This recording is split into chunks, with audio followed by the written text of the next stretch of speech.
ഹജ്ജ് കർമ്മങ്ങളുമായി ബന്ധപ്പെട്ട നടപടികളും തീരുമാനമെടുക്കുന്നതും വേഗത്തിലാക്കുക, പെട്ടെന്നുണ്ടാകുന്ന പ്രശ്നങ്ങളിൽ അപ്പോൾ തീരുമാനം കൈക്കൊള്ളുക, പ്രതികൂല സാഹചര്യങ്ങളെ നിരീക്ഷിക്കുകയും അതിവേഗം പരിഹാരം കാണുകയും ചെയ്യുക തുടങ്ങിയവയാണ് മുഖ്യമായും ഇലക്ട്രോണിക് സംവിധാനം വഴി ലക്ഷ്യമാക്കുന്നത്.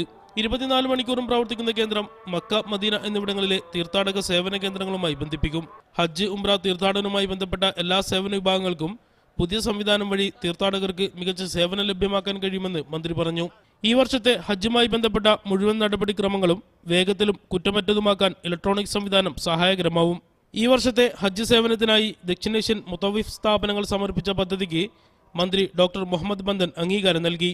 118 സേവന ഓഫീസുകൾ മുഖേന ഇന്ത്യ ഉൾപ്പെടെ ദക്ഷിണേഷ്യൻ രാജ്യങ്ങളിൽ നിന്നായി 4,20,000 തീർത്ഥാടകരാണ് ഇത്തവണ ഹജ്ജിനെത്തുക. സൗദി വിഷൻ 2030 നിർദ്ദേശപ്രകാരമുള്ള കുറ്റമറ്റ സേവനം തീർത്ഥാടകർക്ക് ലഭ്യമാക്കുമെന്ന് മുത്തവീഫ് സ്ഥാപന മേധാവി ഡോക്ടർ റാഫത്ത് ബന്ദർ പറഞ്ഞു. ഹജ്ജ് തീർത്ഥാടകരുടെ സേവനത്തിനായി ഭരണകൂടം തയ്യാറാക്കിയ അത്യാധുനിക സാങ്കേതിക സംവിധാനങ്ങൾ ഉപയോഗപ്പെടുത്തി സേവനങ്ങൾ പരമാവധി മെച്ചപ്പെടുത്താനാവശ്യമായ എല്ലാ നടപടികൾ സ്വീകരിക്കുമെന്നും അദ്ദേഹം പറഞ്ഞു. Media 1 Jeddah.